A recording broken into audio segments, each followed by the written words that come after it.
بیا.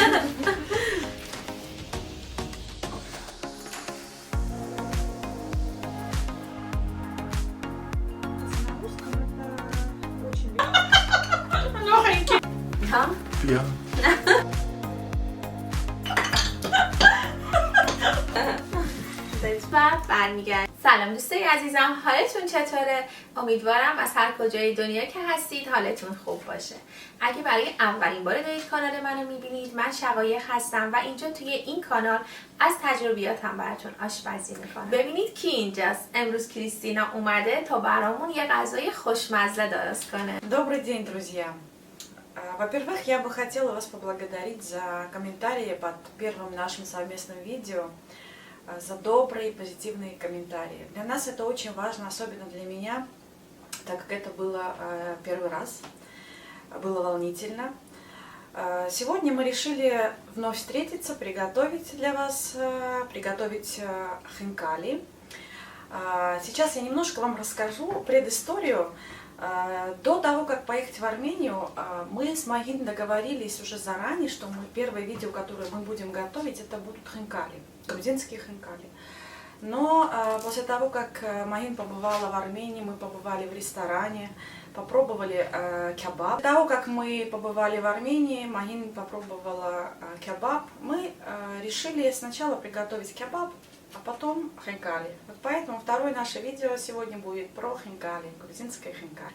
فکر کنم این جریان رو گفتش که من قبلا با کریستینا قرار گذاشته بودیم که با هم دیگه اول این ویدیو رو درست کنیم، یعنی اول قرار بود این غذا رو درست کنیم. بعد که من رفتم ارمنستان و اونجا اون کباب رو خوردم و عاشقش شدم، ما کلا قرارمون به هم خورد و اول کباب رو درست کردیم. اونایی هم که ویدیو کباب رو نگاه نکردن، من لینکش رو زیر این ویدیو میذارم، حتما برید ویدیوی کبابی که کریستینا درست کرده رو ببینید. این غذا خیلی خوشمزه است. بهتون پیشنهاد میکنم حتما تا آخر ویدیو همراه هم باشید و تا آخر این ویدیو رو ببینید، چون قراره یه غذای خیلی خوشمزه درست کنیم. زیاد حرف نمیزنم، بریم به مراحل درست کردنش. Итак, сейчас вам расскажу, что нам понадобится для приготовления хинкали. Хинкали, говорят, конечно, это мужское немножко дело, месить тесто. Тесто месят больше мужчины, в Грузии я так слышала, и также в Армении. Но мы беремся за трудные дела тоже. Так что сейчас вам, значит, расскажу. Для приготовления хинкали нам понадобится говядина, свинина. Ну, мы сегодня решили взять баранину. А в оригинальном рецепте я знаю, что используют свинину. Лук, петрушку, кориандр, чеснок. Приправы у нас идут тмин, соль, красный перец. Для теста нам понадобится мука, вода и уксус.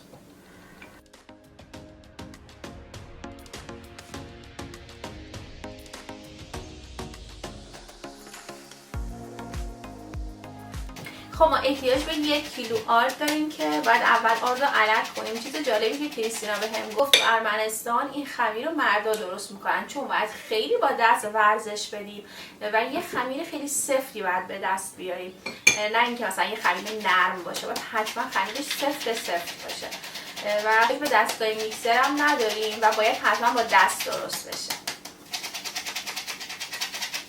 Сейчас я покажу, какое должно быть тесто. Тесто должно быть твердым, это очень важно. Вообще, как я знаю, в ресторанах хинкали именно тесто готовят специальные машины, аппараты специальные. Но мы готовим в домашних условиях, поэтому будем делать так, как мы можем. Еще я слышала, что тесто на хинкали обычно делают мужчины в Грузии. Я думаю, и в Армении тоже.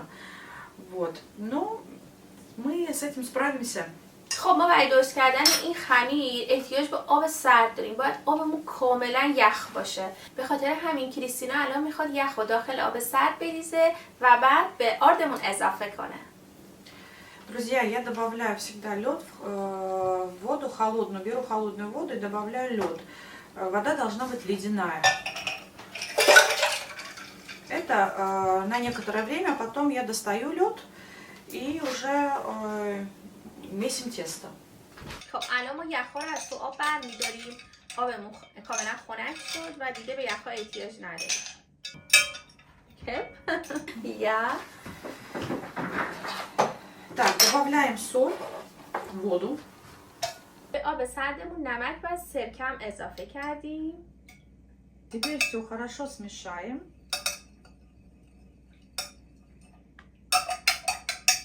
И будем замешивать тесто.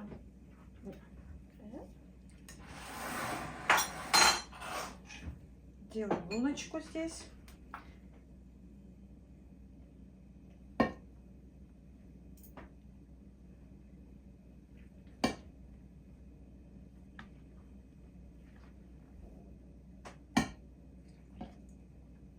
همطور خیلی کم کم آبو به آرد اضافه میکنم. Воду добавляем по чуть-чуть.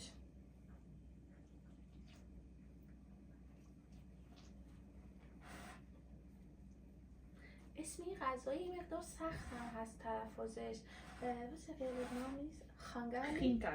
Хинкали. خینکالی. من نمیتونم خوب تلفظش کنم. خینکالی. В Армении очень популярны хинкали. Друзья, под прошлым видео я вот хотела тоже ответить на один из вопросов под видео, в нашем первом совместном видео, комментарий был, почему я говорю на русском. Так вот, я хотела бы ответить, что я очень много лет жила в России. И поэтому для меня общаться на русском это очень легко. Ну и потом аудитория у нас большая. Очень много представители разных национальностей говорят на русском языке, и легче нас так понять. Поэтому я и говорю на русском языке.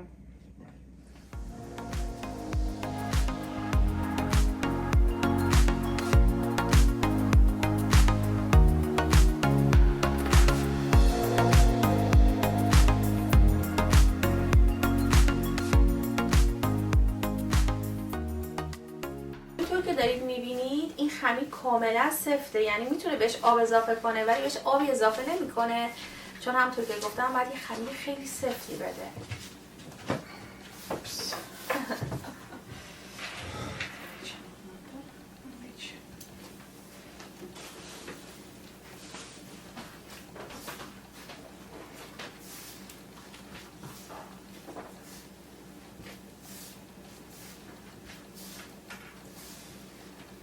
Мы должны собрать твердое тесто и убрать в холодильник на некоторое время.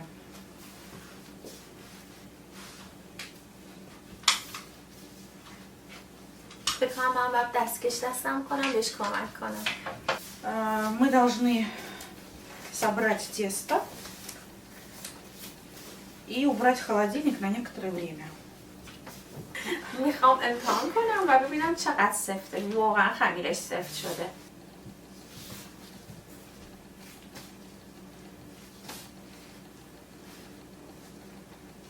خیلی خمیر سفتیه.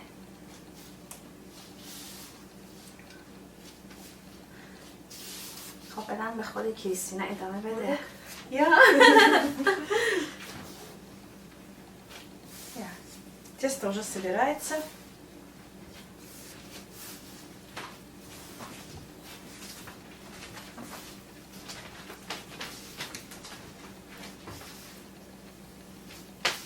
قراره دوتایی با هم دیگه کمک کنیم ببینیم چی میشه.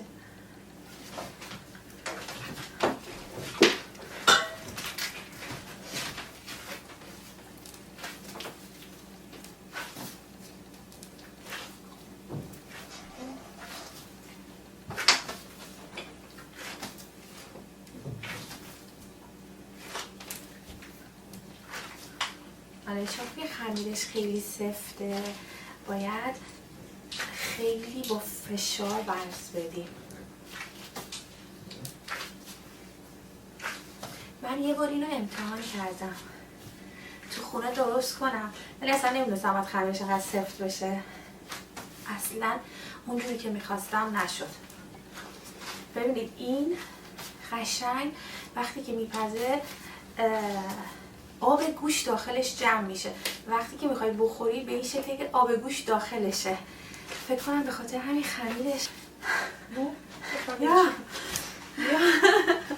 فکر کنم به خاطر همین خمیرش انقدر سفت درست نکرده بودم. همونطور که گفتم این غذا اینطوریه که قشنگ آب گوشت داخل این خمیر جمع میشه وقتی میپزه. وقتی ما داریم میخوریم قشنگ آب گوشت میاد تو دهنمون. حالا الان متوجه شدم که به خاطر این خمیر سفتشه که انقدر خوب در میومد. خیلی سفته واقعا. الکی نیست که کریستینا گفت توی بیا الکی نیستش که کریستینا گفتش که تو ارمنستان مردا اینو ورز میرن. Так, тесто готово. Сейчас мы убираем в холодильник на 30 минут, можно на час. А за это время мы будем готовить начинку. تو فهمیدی کافیه و میخواییم بذاریمش داخل یخچال.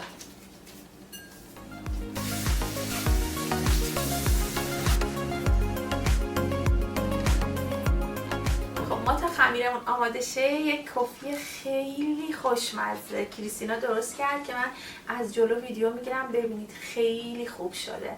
جای همگیتون خواهید.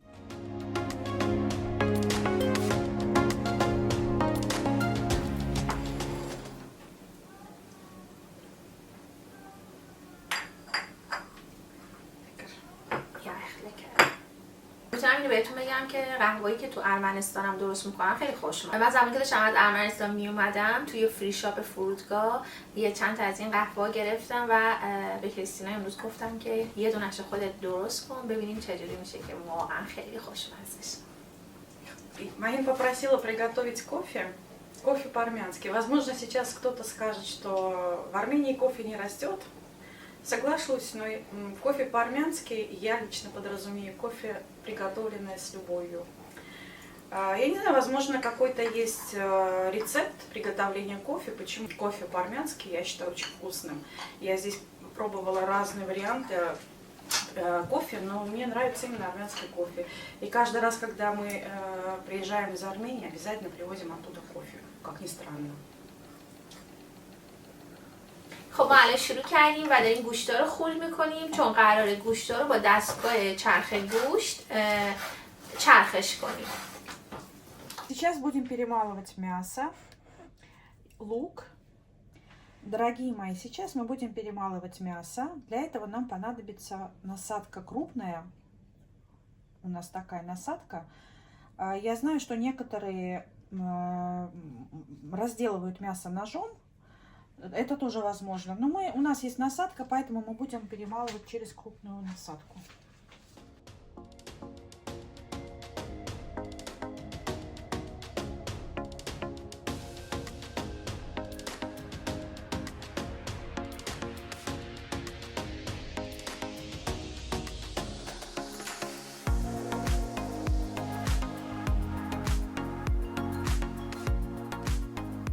ما گوشت چرخ کردیم، پیازم چرخ کردیم و الان آماده است. کریستینا میخواد سبزی که گشنیز و جعفریه رو خرد کنه.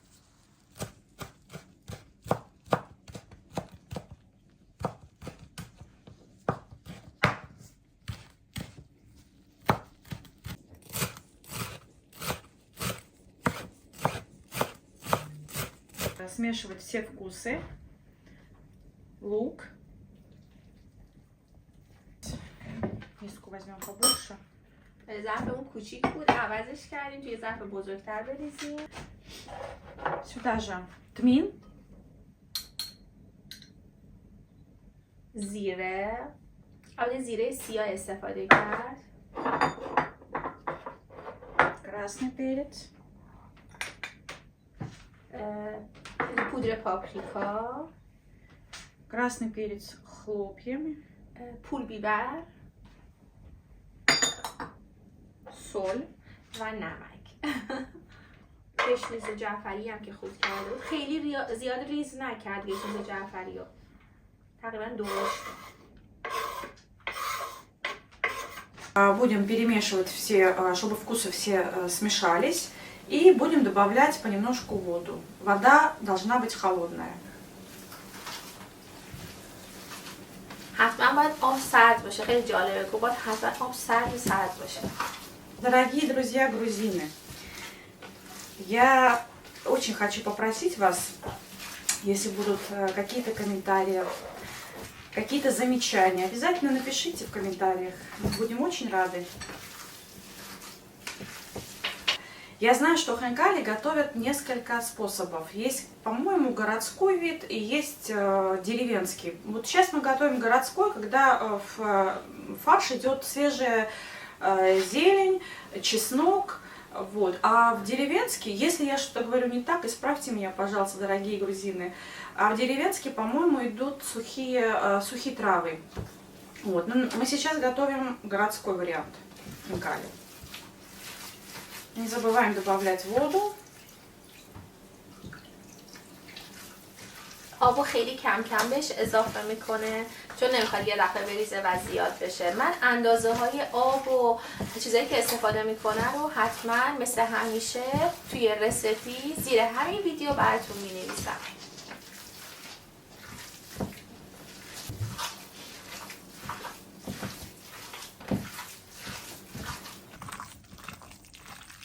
همینطور که دارید میبینید اون مقدار آبو داره یواش یواش اضافه میکنه به گوشتمون.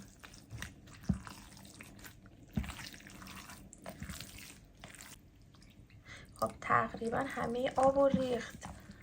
بذار کریستینا خودش تعریف کنه و بگه که کریستینا Консистенция начинки, фарша, вот должна быть такая.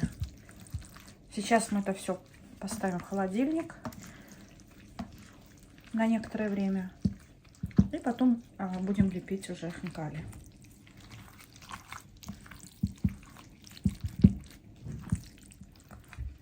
تقریبا باید در این حد باشه. من دارم از نزدیک بهتون نشون میدم. عالیه. با اینکه اون همه آب ریخت کم کم ببینید چه حجمی پیدا کرد. Ложкой проверяем готовность фарша. То есть если ложка не падает, то все хорошо. То есть если падает, то это не очень хорошо. То есть вот у нас вот... Не знаю, насколько это верно, но я хотела просто поделиться. گفتش که برای اینکه مطمئن بشیم این چیزی که درست کردیم خوبه و حجمش کافیه، آبی که ریختیم کافیه، یه قاشق داخلش میذاریم. اگه قاشق کج نشد و راست وایساد یعنی اینکه الان این آماده است و کافی. Итак, начинка готова. Фарш убираем в холодильник на некоторое время, а пока займемся тестом. اوکی، ما اینو میذاریم داخل یخچال و برمیگردیم. Тесто у нас готово. Вот у нас такой колобок.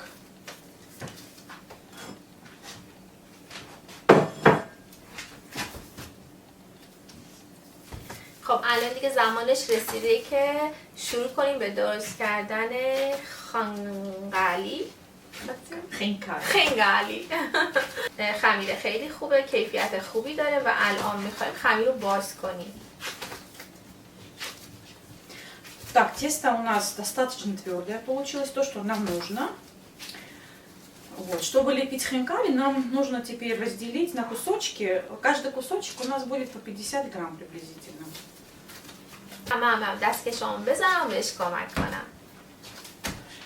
الان باید اینایی که به قسمت‌های کوچیک تقسیم کردیم رو بکشیم. هر کدومش باید 50 گرم باشه.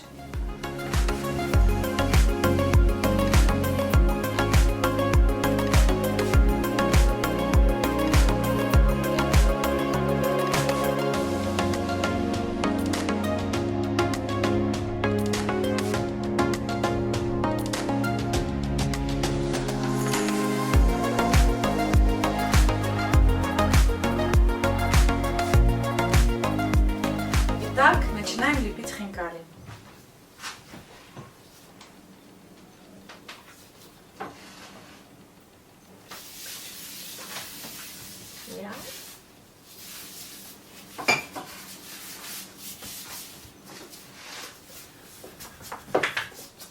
Сначала приготовим все лепешки,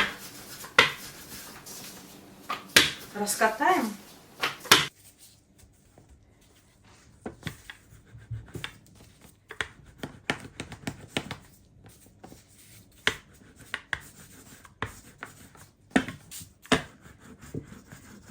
Друзья, как мы можем понять, что тесто у нас правильное?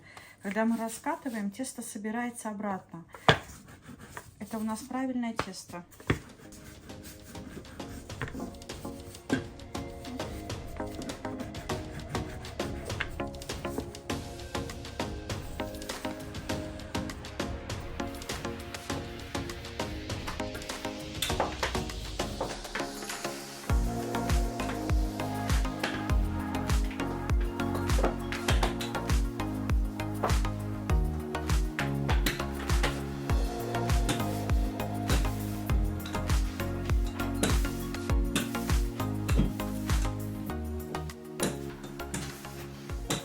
باید همینطور که دارید با وردن بازش میکنید هی برگردونید که شکلش کاملا گرد بشه.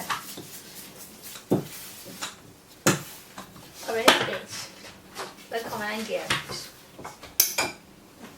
Лепим наши хинкали. Я знаю, что есть несколько способов. Я покажу два способа лепки хинкали. Так, первый способ. Можно еще чуть-чуть. Говорят, чем больше складочек, тем лучше, тем правильней. Я считала, у меня иногда получается 19.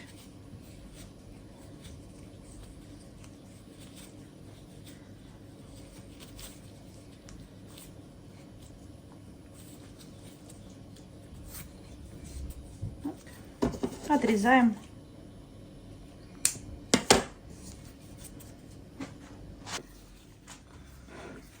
Показываю следующий способ.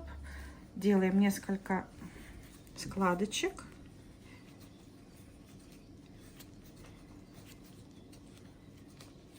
Собираем. Здесь, конечно, помощь друга нужна, но я попытаюсь.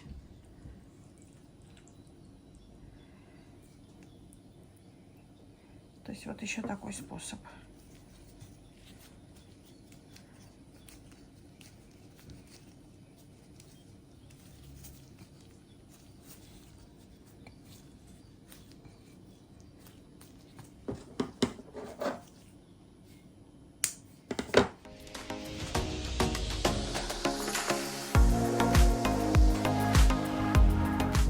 خب کریستینا گفتش که حتما باید این گوشش رو سفت بگیریم و خیلی ریز اندازه 1 سانتی متر به این با این دستکش انقدر سخته به این شکل. این قسمت رو که فشار میدیم و تکون نمیدیم، این قسمت دستمون رو به این شکل. فقط هر یه دونه لایه رو که میذاریم باید فشار بدیم.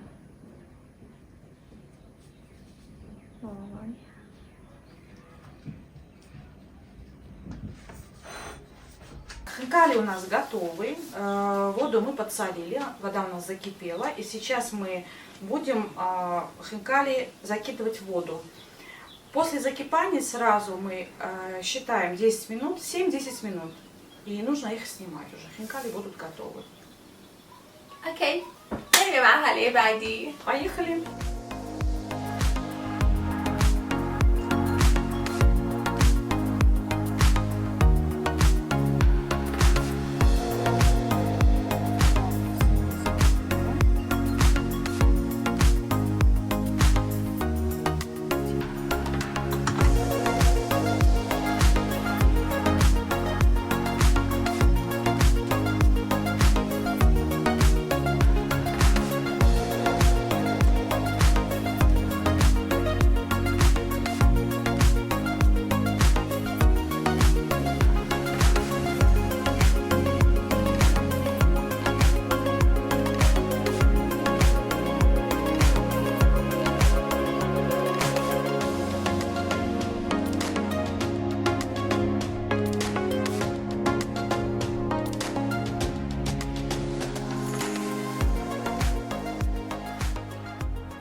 Все, засекаем время 10 минут.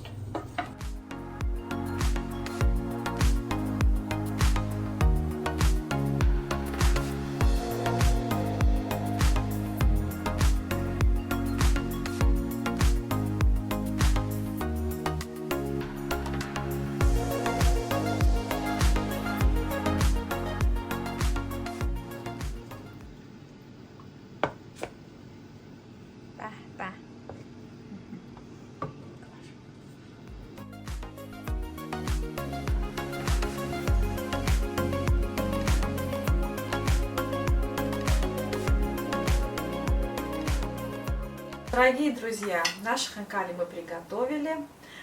Мы сделали несколько разных видов. То есть в оригинале я знаю, что подают с черным перцем. Просто сверху делают черный перец.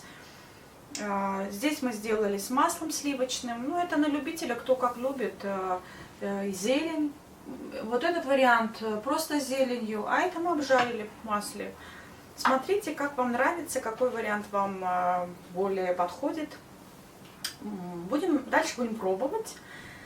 А вам спасибо за внимание. Я очень надеюсь, что вам понравится, и вы поделитесь нашим видео с друзьями.